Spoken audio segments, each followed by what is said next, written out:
19절부터 25절까지, 히브리서 10장 19절부터 25절까지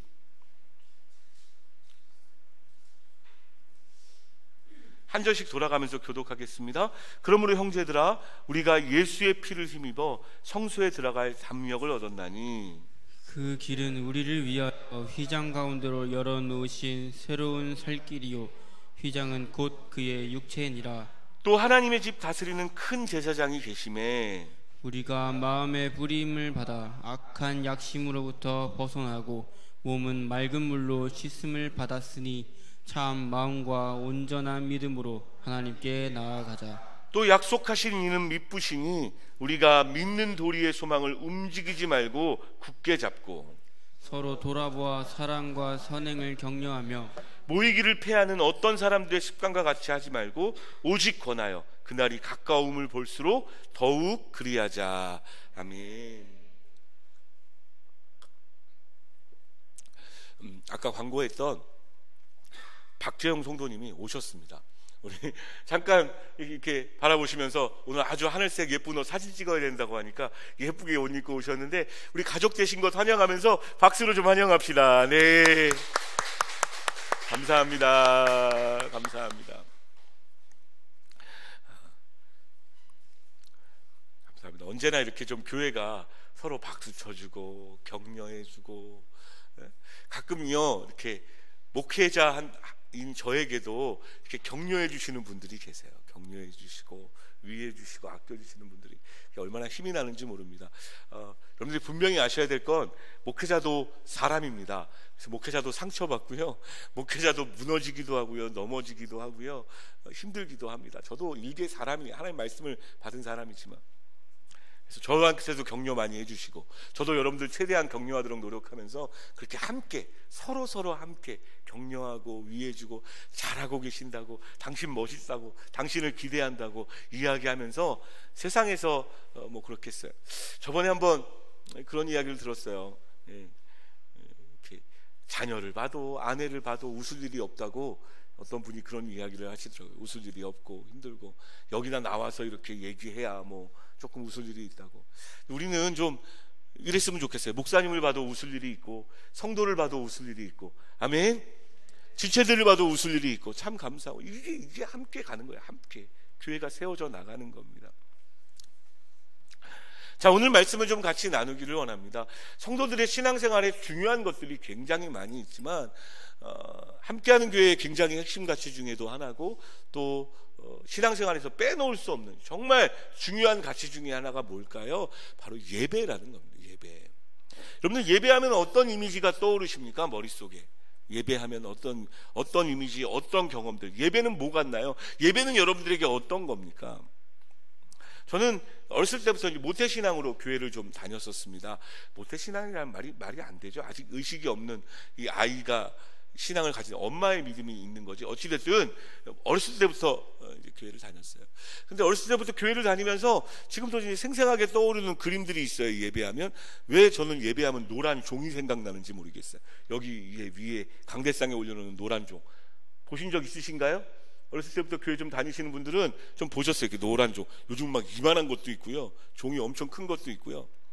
근데 그거 종 치면 예배 시작되어지는 겁니다. 땡, 묵상기도 하심으로 이러면서 시작되어지죠. 굉장히 막 어릴 때에도 그렇게 예배를 드렸었어요. 부장집사님이나 이런 분들이 어린 나이한테 그렇게 예배를 했어요. 그래서 뭔 소리인지 하나도 모르겠는 사도신경 외우고 그렇게 나갔던 적이 있습니다. 또 그때 그렇게 찬양은 이렇게 재미가 없던지 지금처럼 이렇게 하면 모르겠는데, 찬양도 정말 한 개도 기억이 안 나요. 찬양하면서 기뻤던 기억은 요만큼도 없었어요. 제 마음속에 딱 하나 있습니다. 그 찬양만 울려 퍼지면 기분 좋았던 찬양이 있는데, 여름성경학교가 시작되어지는 여름성경학교 교가입니다. 흰 구름 뭉게뭉게 피는 하늘에 이렇게 나오는 여름성경학교 교가가 있어요. 발걸음이 가볍죠. 왜냐하면 간식이 매 시간마다 나오거든요. 그 당시에 뭐 자두, 아이스크림 막 이런 게, 우리 교회는 여름성경학교 아닌데도 매주 간식 줍니다. 그래서 아이들한테 간식 주고 나는 맛있는 거 먹고, 하나도 즐겁지 않았어요. 찬양하는 게 요만큼도. 생각해봤어요. 말씀을 준비하면서 내가 어렸을 때 들었던 말씀 중에 지금까지 기억나고 있는 말씀이 있는가. 좀 어렸을 때부터 교회 다니셨던 분들 한번 생각해 보세요. 어렸을 때 다니면서 지금까지 그때 들었던 말씀이 지금까지 귀에 남는 게 있으신가요?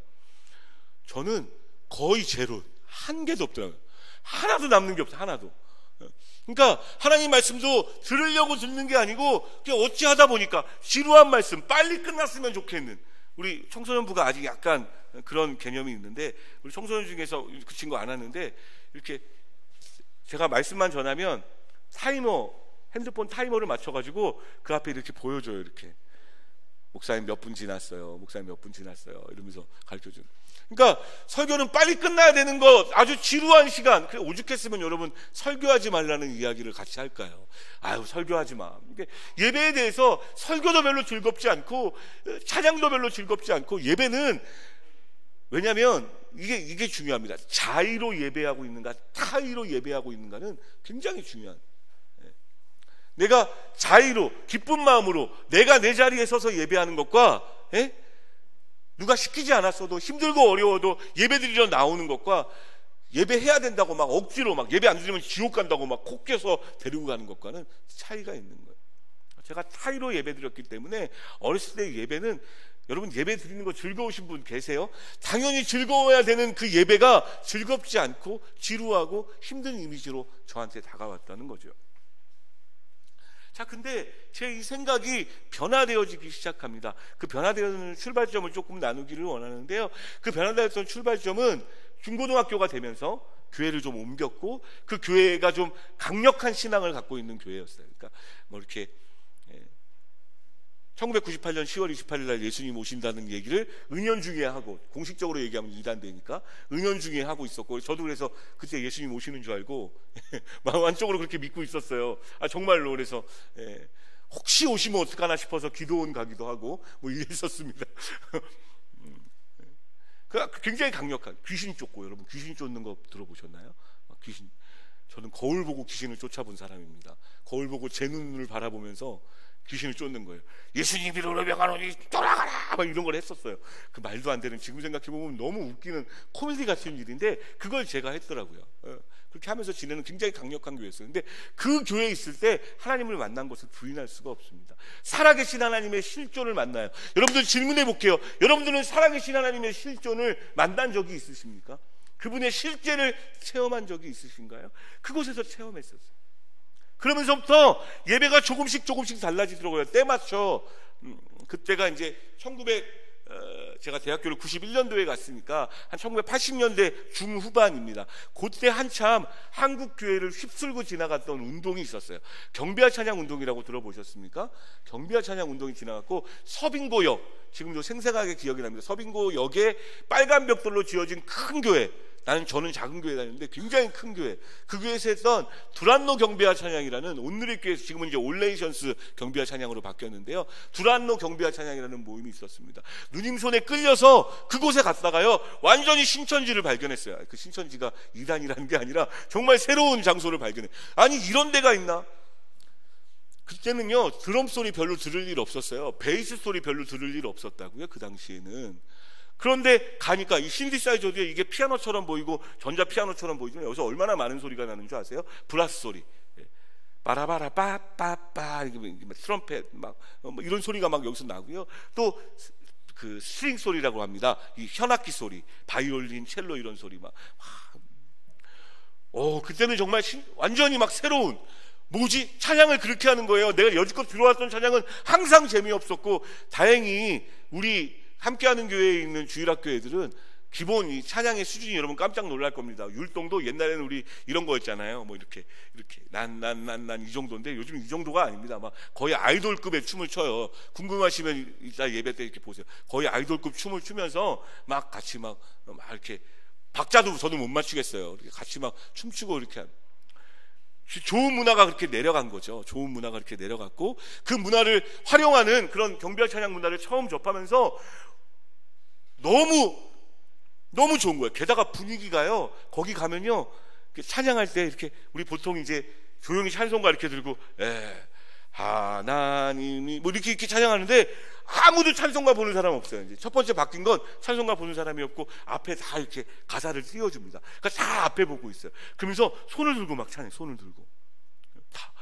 손 안 든 사람이 약간 뻘쭘할 정도로 한 3분의 2 이상, 90%, 80% 이상이 사랑, 그 당시에 제일 유행했던 노래가 사랑하는 나의 아버지 같아요. 사랑하는 나의 아버지 이름 높 나의 반석이시. 그때 한참 불렀던 노래예요. 오늘 아까 불렀던 목마른 사슴 시냇물을 찾아 헤매듯이 그 당시에 엄청 불렀던 온 마음으로 송축하리 막 이런 노래 막 얼마나 좋은지요. 예배에 대한 이미지가 달라졌어요. 하나님을 예배하는 게 여러분 아멘할 수 있었으면 정말 좋겠는데 생각보다 즐거운 일이더라고요. 하나님을 예배하는 게 지루하고 힘든 일이 아니라 행복한 일이고 기쁜 일이더라고요. 주님 앞에 나가서 손 들고 다 손 드니까 여러분 한번 해보세요. 안 해보신 분들은 찬양하면서 이렇게 손을 높이 들어보세요. 그럼 왠지 하나님께 더 가까이 간 것 같은 느낌 들어요. 실제로 해보세요. 한번 손을, 나는 죽어도 손을 안 들고 찬양할 거야. 사람이 가오가 있지 무슨 손을 들어 뭐 이러면 안 돼요. 예? 가끔은 하나님 앞에 손도 들고 막 거기 막 춤도 춥니다. 막 손뼉도 치면서 예배에 대한 생각이 바뀌었어요. 예배가 즐거울 수 있구나. 예배가 행복할 수 있구나. 제가 신학교를 가게 되어진 굉장히 중요한 이유 중에 하나도 사실은 영향을 굉장히 많이 미쳤습니다. 이런 생각이 드는 거죠. 그곳에 다니면서 엄마한테 혼날 정도로 맨날 목요일 날이면 거기 갔었어요. 목요일 저녁에 이제 목요일 찬양 예배라고 있었는데 목요일 저녁이면 거기 쫓아가서 맨날 찬양하고 어느 날 이런 생각이 든 거예요. 이 자리에 앉아가지고 손 들고 찬양하는 것만으로도 너무 좋고 행복한 거야. 감격적인 거 여러분 아세요? 막 심장이 두근거려요. 사랑하는 나의 아버지. 그래서 후렴에 전능하신 이러면 막 마음이 와. 또 후렴 부분에 어떤 거 있는 줄 아세요? 나 주의 이름 높이리. 내가 하나님 이름 높이겠습니다. 나 진짜 찬양할 겁니다. 하나님 올려드리겠습니다. 막 이러면서 막 심장이 두근거리는. 여기 앉아도 이런데 저 인도하는 사람들의 마음은 어떨까? 이 생각이 든 거죠.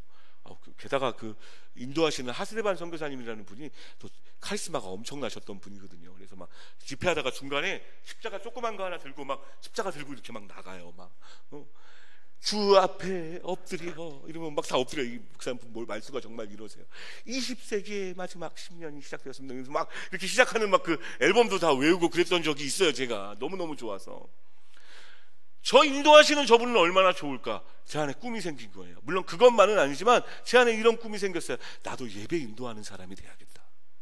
예배 인도하는 사람이 되고 싶다. 예배가 너무 좋아서요. 다시 한번 말씀드립니다. 여기에 아멘 할 수 있었으면 좋겠어요. 예배가 너무 좋아서 아멘. 아멘. 신학교를 갑니다. 신학교를 갔더니 거기서 목요 찬양이 있는 게 목요 찬양 예배, 경배와 찬양 모임이 있었어요. 제가 갔을까요? 안 갔을까요? 당연히 갔죠. 갔는데 거기는 막 어마어마하게 막 드럼도 치고 이러지 않았어요. 피아노 한 대였는데 참 신기하죠. 피아노랑 기타, 드럼 대신에 봉고가 있었습니다. 봉고 아시나요? 이렇게 두 개로 치는 봉고 이렇게 갖다 놓고 아직도 그 공동체를 잊지 못해요. 제 인생의 젊은 날을 온전히 불사질렀던, 죄송합니다, 좀 불사질렀던 곳이 그곳입니다. 그 목요 찬양이라고 딱 갔는데요, 첫눈에 들어오는 건 죄송합니다, 솔직하게 이야기할게요. 앞에서 워십하는 누님들이었어요. 지금도 연락하고 있는 누님들인데 사모님 되셨고 선교사님 되셨고 하얀색 브라우스에 검정색 치마를 딱 이렇게 입고, 근데 여러분 아이돌 보면서 우와 이쁘다는 느낌이 아니에요. 진짜 아름다웠어요. 그 앞에 서서 하나님 높인다고 이렇게 찬양하며, 그리고 와 그 막 손 모으고 막 눈물 이렇게 씩 흘리면서 세상에 저렇게 아름다운 장면이 있나. 이 공동체는 깊이 있고 들어가야 된다. 내가 딴 데는 못 들어가도 여기는 꼭 들어가야겠다. 그리고 그것을 들어갔어요. 일주일에 월요일은 가족 모임, 화요일날 또 모이고, 수요일날은 그 공동체가 근처에 있는 이렇게 보육원 같은 데 찾아가서 예배를 인도해 줬어요. 찬양 인도를 해줬기 때문에 거기 가서 목요일날 목요 찬양, 금요일날은 집에 오는 거예요. 그러니까 일주일에 저녁 시간이 꽉 차 있어요. 그 공동체로. 특별히 화요일날은 뭐 했냐면요, 아까 1부 예배 때도 많이 헷갈리시던데, 여러분, 예배는 배우는 걸까요? 안 배우는 걸까요? 에? 예배는 배우는 걸까요? 안 배워도 되는 걸까요?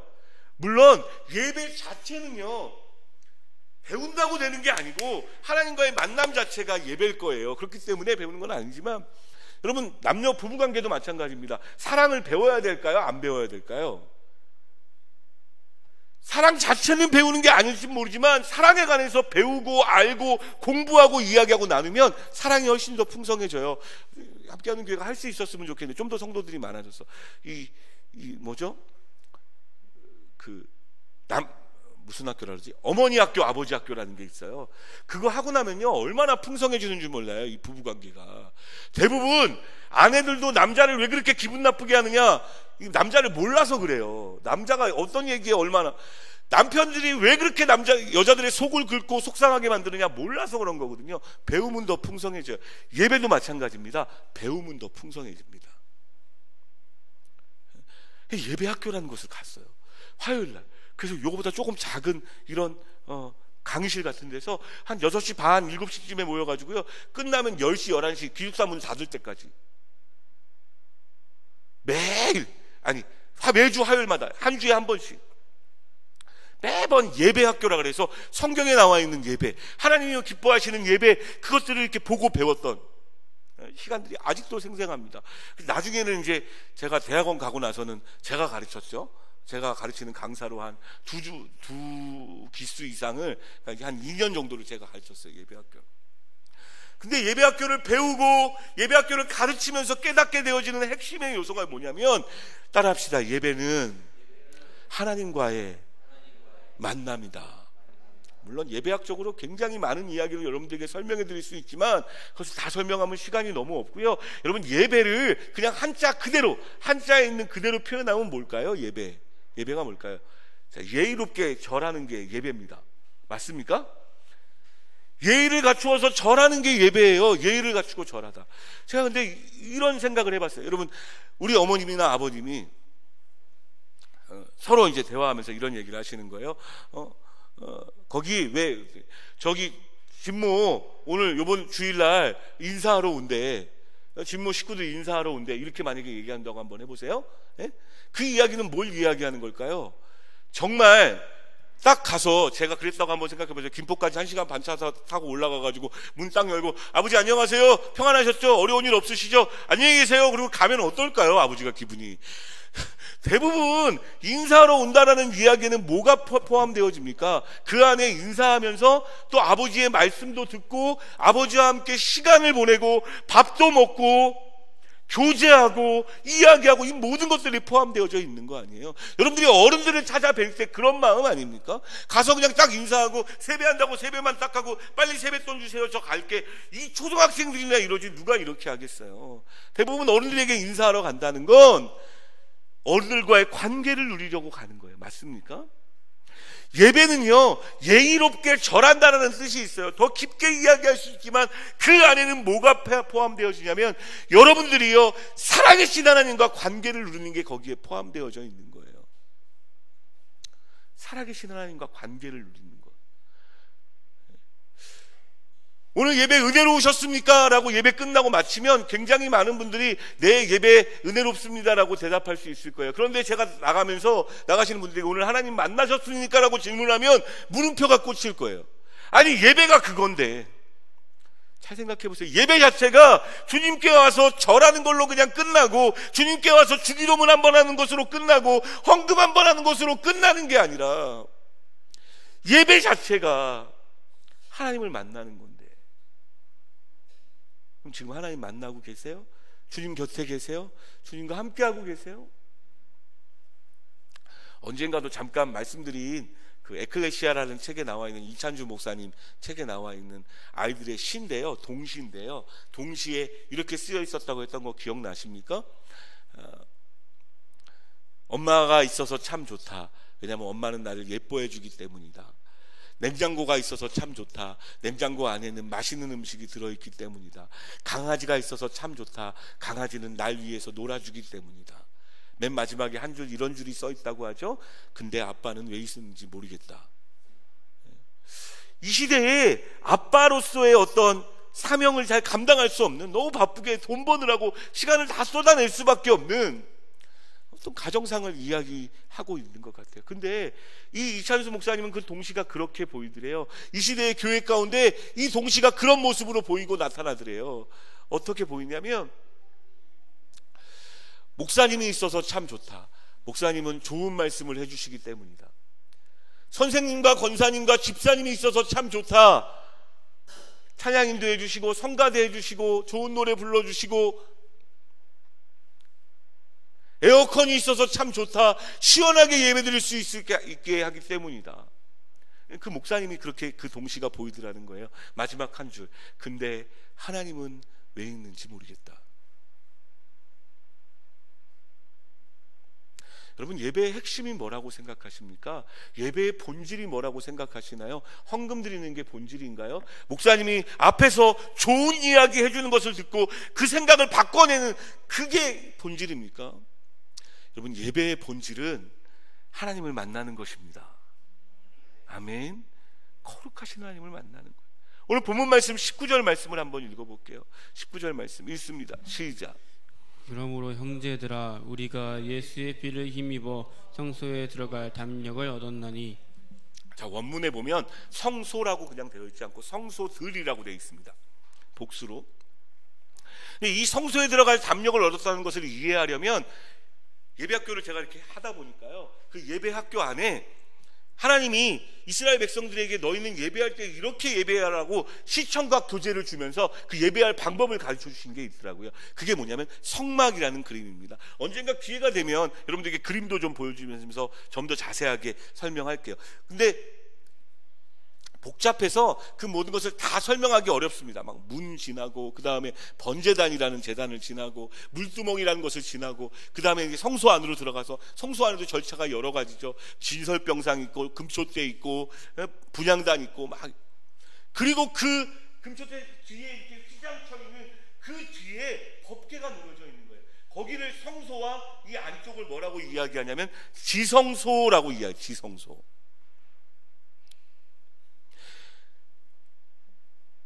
그 모든 것을 다 거치고 나면 최종적으로 해야 되는 게 뭐냐면 법궤가 있는 그 지성소 안으로 들어가서 하나님의 임재를 경험해야 되는, 하나님의 살아계심을 경험해야 되는,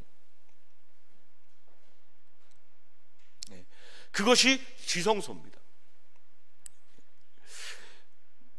이게 좀 마음에 그런 소원함이 생겨요. 바라기는 우리의 예배의 기준치가, 예배에 대한 소원함이 좀 이렇게 올라갔으면 좋겠어요. 오늘 예배는, 오늘 점심은 뭐고, 오늘은 그 다음에 뭘 할 거고, 이게 아니라 여러분들의 예배를 기대할 때 그 지성소 안에서의 예배에 도달할 정도로, 우리의 예배의 목표치, 우리 예배의 꿈은 그 지성소 안에서의 예배이어야만 합니다. 지성소 안의 예배가 어떤 걸까요? 이것도 설명하면 좀 길고 복잡해서 제가 좀 간략하게 이해하기 쉽게 좀 설명을 하겠습니다. 지성소 안에서 이루어지는 행동들을 경배라고 표현을 합니다. 우리는 물론 이제 다른 걸로도 이렇게 표현할 수 있지만 경배가 그곳에서 이루어져요. 근데 이 경배는요, 제가 예배학교를 배울 때 이렇게 배웠어요. 찬양은 의지를 가지고 해야 되는 겁니다. 찬양. 여러분, 할렐루야라는 단어 아시죠? 할렐루야의 뜻이 뭡니까? 할렐루야의 뜻. 설마 할렐루야의 뜻을 모르고 다 아멘들 하고 계셨던 겁니까? 할렐루야의 뜻이 뭐예요? 하나님을 따라합시다. 하나님을 찬양하라. 하나님을 한번 찬양해 보실래요? 하나님은 찬양하면 좋을 텐데 찬양 좀 했으면 좋겠어요. 이게 아니에요. 할렐루야는 하나님을 찬양하라는 명령어예요. 우리가 하나님을 높이는 건 선택사항이 아닙니다. 꼭 해야 되는 거고요. 때로는 힘들고 어려운 순간인데도 하나님을 찬양해야 되는 줄 믿습니다. 어둠 가운데 있을 때, 무더위에 있을 때, 내 마음이 너무 지쳐도 하나님을 높여야 되는 것. 찬양은 그렇게 우리의 의지가 담겨져 있습니다.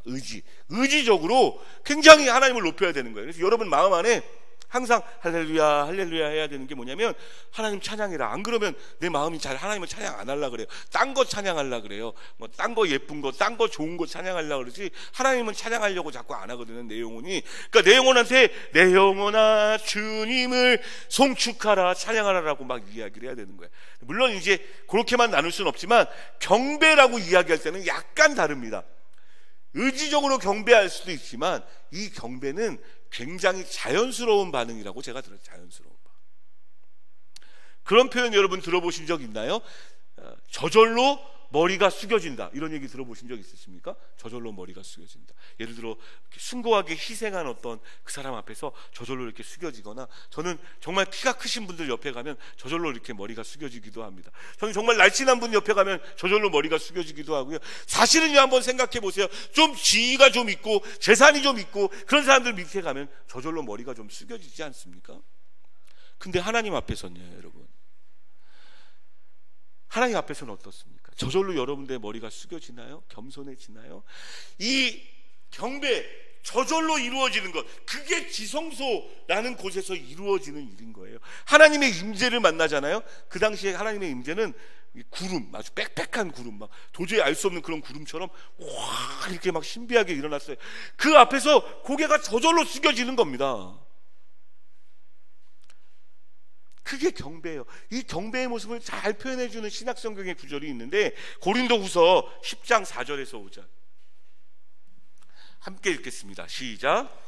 우리의 싸우는 무기는 육신에 속한 것이 아니요 오직 어떤 견고한 진도 무너뜨리는 하나님의 능력이라. 모든 이론을 무너뜨리며 하나님 아는 것을 대적하여 높아진 것을 다 무너뜨리고 모든 생각을 사로잡아 그리스도에게 복종하게 하니. 이 하나님의 깊은 임재 가운데 그 지성소 앞에서의 예배는요, 우리의 이론, 우리의 생각, 이건 이렇게 되어질 거야, 이건 저렇게 될 거야, 난 이렇게 살 거야 라고 생각했던 그 모든 것들 다 하나님 앞에서 무너지는 거예요. 깨어지는 거예요. 100% 동의하지는 않지만 어떤 목사님이 그렇게 강조하시더라고요. 어느 정도 제가 동의하는 부분이 있습니다. 여러분, 진짜 깊은 예배는 무너짐에서부터 시작되어집니다. 깨어짐. 하나님이 내 생각을 막 흔들어 놓으세요. 난 이게 맞다고 생각했는데 그게 아닌 거예요. 막 그 생각이 흔들리고 무너지고 깨어지고 하나님 앞에서 아무것도 할 수 없어요. 주님을 대적해서 높아진 것, 마치 바벨탑 무너지듯이 그것들이 무너지고, 그 다음에 어떻게 되어진대요? 사로잡히는 거야. 하나님께, 하나님의 임재에, 하나님의 그 살아계심에 내가 이렇게 사로잡혀요. 그래서 그리스도 앞에 무릎 꿇게 되어진, 그리스도 앞에 무릎 꿇고 경배, 이게 경배예요. 이게 지성소 안에서 일어나는 일이에요. 근데요, 이 깊은 임재와 이 깊은 것을 경험하는 이 일이 그 당시에는 흔하게 일어났던 일이 아닙니다. 그리고 되게 무서웠던 일이었어요. 왜냐하면 경배하러 지성소로 잘못 들어가면요, 그냥 죽어요. 속옷 잘못 입어도 죽고요. 왜냐하면 속옷도 하나님이 가르쳐 주시는 옷이 있었어요. 그리고 왜냐하면 하나님 거룩하신 분이니까, 죄를 용납하지 않으시니까, 하나님이 말씀하신 법을 지키지 않으시면 그 마음속에 죄를 품고 들어가도 죽어요. 그러니 오늘 지성소 들어가야 될 순서가 된 대제사장의 마음은 얼마나 두렵고 떨렸겠어요. 수도 없는 사람이 여기 방울 달고 들어간다는 얘기 제가 몇 번 이야기하셨죠.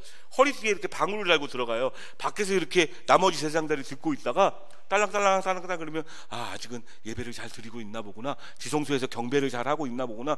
딸랑성, 그냥 아무 소리도 안 들려. 그럼 뭐예요? 죽은 거예요. 그냥 그 자리에서 그렇게 즉사해요. 그러면 어떻게 하면 끈을 묶고 들어간다 그랬죠. 제사장이 죽었나 봐, 어떻게 하고 그 시장문 열고 들어가면 그 사람도 또 죽어요.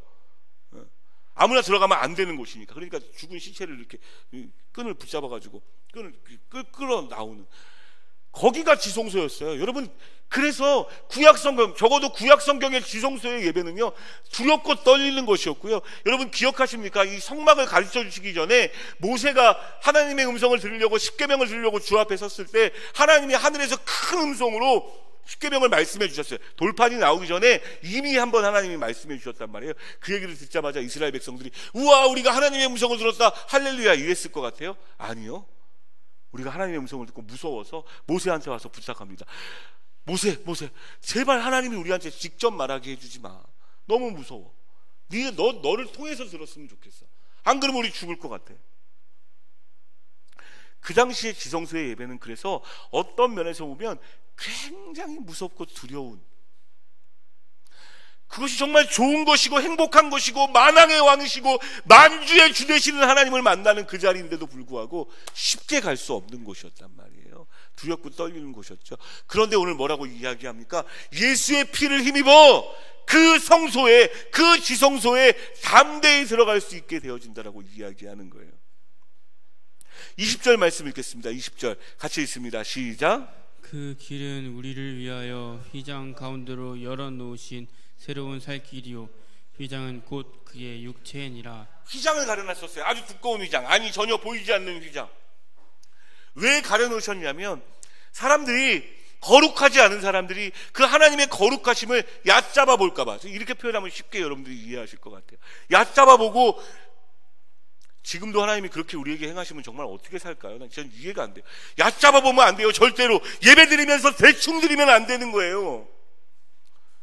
얕잡아 보지 못하게 하려고 휘장으로 다 가려놓으셨어요. 그 임재를 아무나 볼 수 없게 하셨단 말이에요. 그런데 여러분, 예수님이 십자가에 못 박혀 죽으실 때 그 가려놨던 그 휘장이 밑에서가 아니라 위에서부터 아래로 반으로 쫙 찢어집니다. 더 이상 여기를 가리지 않겠다는 거예요. 그 지성소 앞에 나아가는 예배를 더 이상 숨기지 않으시겠다고 이야기하는 거죠. 새롭고 산 길을 예수님이 여셨다는 거예요. 그 휘장이 뭐라고 이야기하나요? 여러분 아까 20절 읽었잖아요. 그 휘장이 뭐래요? 예수님의 육체래요. 그 휘장이 찢어졌어요. 뭐가 찢어진 거예요? 예수님의 육체가 찢어진 거예요. 자신의 몸을 찢으면서까지 새롭고 산 길을 여셨어요. 어디로? 지성소를 향하여 여러분들이 들어오도록 그 길을 열어놓으셨다고요. 그만큼 하나님이 너무나 원하시는 것이 무엇인가? 여러분들이 하나님의 임재, 하나님의 인격적인 그 실질적인 만남을 하나님이 여러분들과 원하시고 계시는 거예요. 문제는 뭐냐? 우리가 안 원하죠. 그러면 하나님 정말 만나기 원하세요? 주님이 다 열어놓으셨다고요. 다 열어놓으셨다고요. 그 길로 나아가면 되는 거예요. 22절 말씀 읽겠습니다. 22절 읽습니다. 시작. 우리가 마음의 뿌림을 받아 악한 양심으로부터 벗어나고 몸은 맑은 물로 씻음을 받았으니 참 마음과 온전한 믿음으로 하나님께 나아가자. 하나님께 나아가자. 그 전에 뭐 해야 되는 거예요? 우리의 악한 마음, 우리의 더러워진 몸, 이게 뭐예요? 실제적으로 행동해서 지은 죄와 우리의 마음속으로 지은 모든 죄에 뭘 뿌려야 될까요? 거기다가 뭘 뿌려놔야 된가요? 예수님의 육체를 찢으셔서 흘리신 그 보혈을 거기다 뿌리는 거예요. 그러면 지성소로 들어갈 수 있어요. 죽지 않아요. 그 안에서 행복할 수 있어요. 우리가 그 지성소의 예배를 경험하지 못하는 두 가지 이유가 있습니다. 한 가지는요, 우리의 마음 가운데 하나님을 원하지 않아요. 바라지 않아요. 우리 아까 목마른 사슴 시냇물을 찾아 헤매듯이 내 영혼을 주를 찾기에 갈급합니다라는 고백을 했습니다. 목마른 사슴이라고 이야기하는 그 목마른 사슴은요, 그 고대 근동 지방의 이스라엘 지역에 있었던 사람들은 번식기가 되거나 이럴 때 충분한 물을 공급하지 않으면요, 그냥 목이 말라 힘들다가 아니라 죽어버린대요. 그러니까 본능적으로 그 물을 안 찾으면 안 되는 거예요. 그 본능적으로 물을 찾아 헤매이고 그 물이 없으면 나는 죽는 거예요. 목마른 사슴이 시냇물을 찾아 헤매이듯 내 영혼이 주를 찾기에 갈급합니다. 여러분들이 한 가지 아셔야 되는 사실은, 저와 여러분들도 그 사슴 같은 존재들이에요. 다윗은 그것을 알았죠. 여러분, 하나님 만나지 않으면, 하나님 우리 속에 깊숙이 만져주시지 않으면, 하나님 세워주시지 않으면 우리의 삶이 죽어갑니다. 우리의 소망도 죽어갑니다. 가면 갈수록 우울해지고 가면 갈수록 힘들어져요.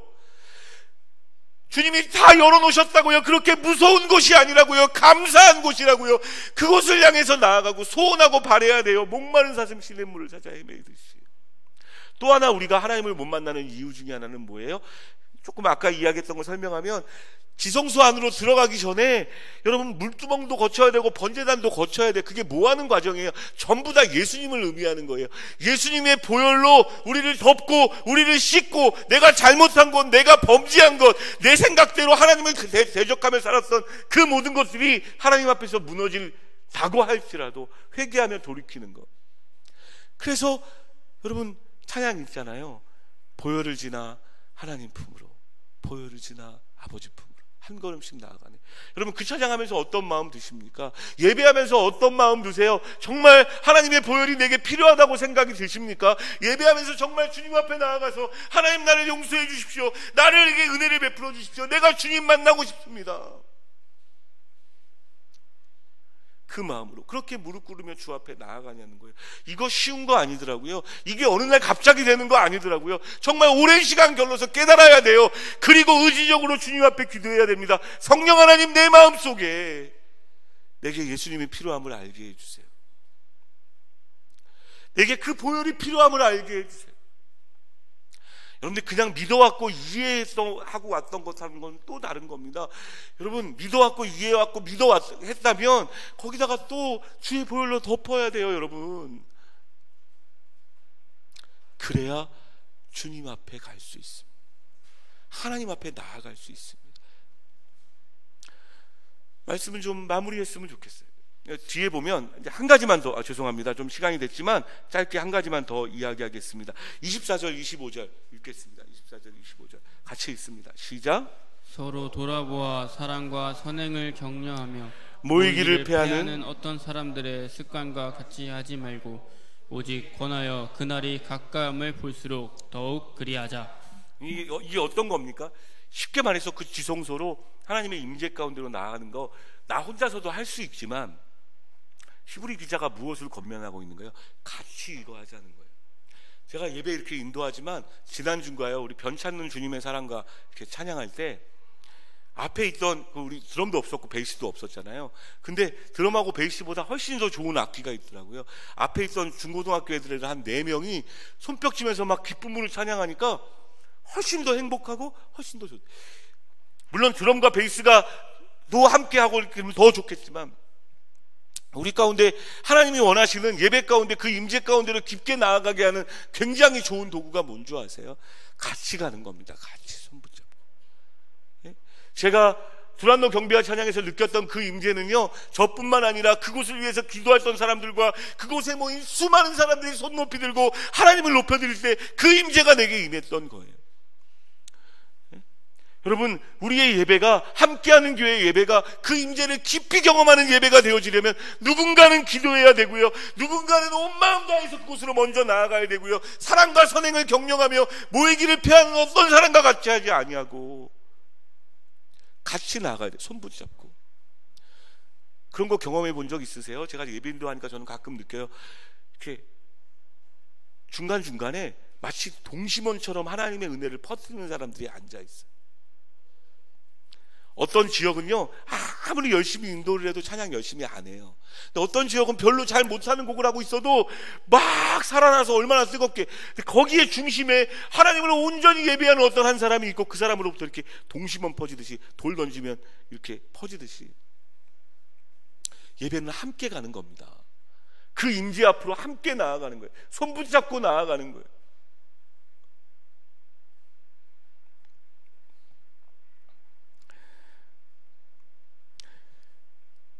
말씀을 마무리하기를 원합니다. 길게 지성소를 향하여 라는 제목으로 여러분께 말씀을 나누었는데, 여러분 예배의 수준을 한 단계 높이세요. 그 수준을 높인다는 건 뭐 악기가 더 많아지고 또 사람들이 더 많아지는 것, 물론 이런 것도 거기에 포함되어지겠지만 예배의 수준을 올린다는 건 하나님을 깊이 있게 만나십시오. 그리고 거기에 생명을 거셔야 돼요. 저도 마찬가지고 여러분들도 마찬가지고. 소원하셔야 돼요. 원하셔야 돼요. 하나님께 나아가려고 하셔야 돼요. 이미 다 열어놓으신 그 길로 가야 돼요. 그렇게 할 때 하나님이 주시는 놀라운 일들이 저와 여러분들에게 더 아름답게, 그리고 예배드리는 게 즐거워지시는, 예배드리는 게 행복해지시는, 나 같은 사람이 하나님을 만나는, 그 살아계신 하나님의 실존을 경험하는 그런 예배가 되어지기를 저도 소원하고 저와 여러분들 모두가 소원하며 나아가신 여러분 되시기를 주님의 이름으로 축원합니다. 예배 마치기 전에 우리 찬양한 곡 할게요. 목마른 사슴 시냇물을 찾아 헤매이듯이 우리 좀 같이 찬양할 텐데요. 악기 쳐주시고요.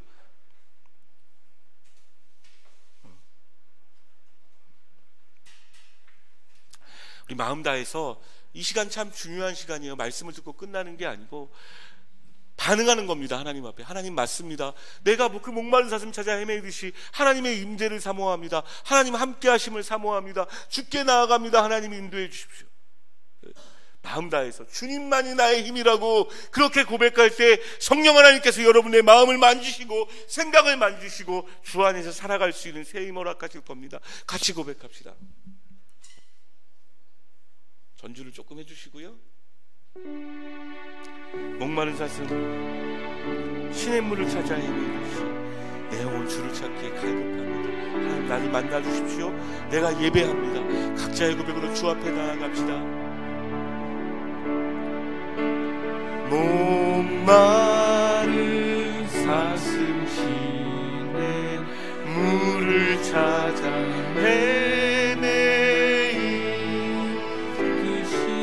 내 영혼 주를 찾기 내 영혼 주를 찾기에 갈급하나.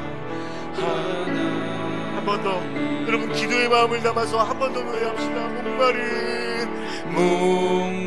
목마른 사슴 시냇물을 찾아 헤매이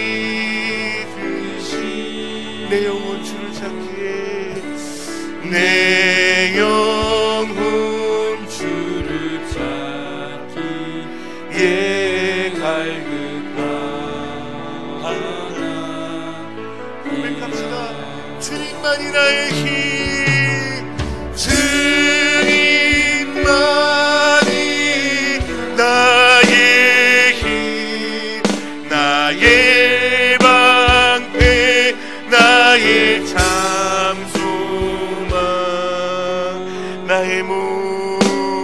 나의 몸 정성 다 바쳐서 주님 경배하. 한 번 더 예배합시다. 주님만이 나의 힘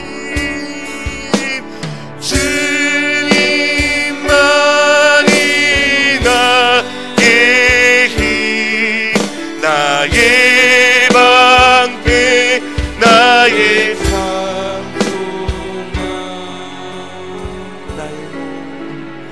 나의 몸 정성 다 바쳐서 주님 경배합니다. 기도할까요? 눈 감고 가만히 생각해 보세요. 여러분들의 예배는 어떠합니까? 하나님 만나고 계십니까? 그 왕 되시고 주 되신 그 주인 만나고 계신가요? 여러분들의 예배는 즐겁습니까? 여러분들의 예배는 행복합니까? 여러분의 영혼이 기뻐하고 있습니까? 우리 시간 기도합시다. 하나님 매 예배 때마다 만나 주십시오. 매 예배 때마다 지성소의 예배로 우리를 이끌어 주십시오. 이미 다 열어놓으셨는데 그래서 지성소가 어디 다른 곳에 있는 것이 아니고 여러분 그 사실을 알아야 합니다. 그 지성소가 이제는 내 마음속으로 바뀐 거예요. 우리 안에 들어와 계시잖아요. 열어놓으셨잖아요. 우리가 사모하기만 하면 됩니다. 그리고 주의 피로 뿌리기만 하면 됩니다. 우리의 죄됨을 고백하기만 하면 돼요. 하나님 받으십니다. 기도합시다. 주님 날 도와주십시오. 내 예배 때마다 하나님 만나고 살아계신 하나님의 존전 앞에서 은혜를 얻고 소망을 얻는 우리의 영혼이 새로워지는 우리가 되어지게 달라고 기도하며 나아가겠습니다. 하나님 감사드립니다. 주님이